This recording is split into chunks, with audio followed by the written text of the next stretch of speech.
দর্শক, এবারে আপনাদের হাম পরিস্থিতির খবর জানাতে চাই। ফরিদপুর থেকে সহকর্মী হাসানুজ্জামান আমাদের সাথে যুক্ত আছেন। হাসান, দেশের বিভিন্ন জেলায় হামের প্রকোপ এখনো বাড়ছে, কিছু কিছু জায়গা নিয়ন্ত্রণে এসেছে। ফরিদপুরের কি অবস্থা?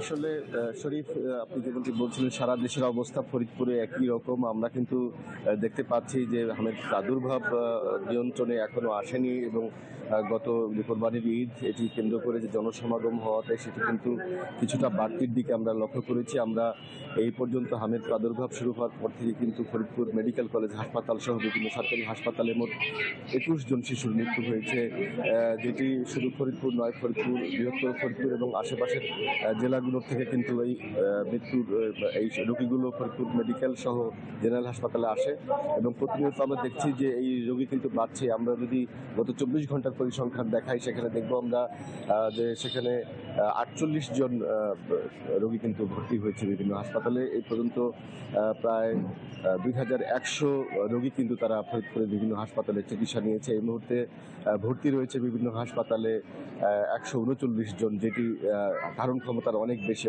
Furniture just smarter, JMG furniture.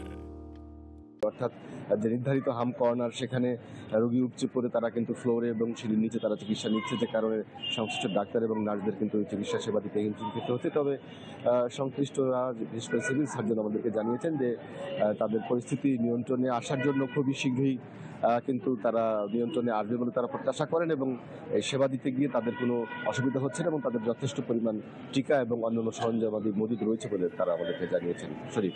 Hasan, ধন্যবাদ আপনাকে। দর্শক, ফরিদপুর থেকে আমাদের সহকর্মী যুক্ত হয়েছিলেন।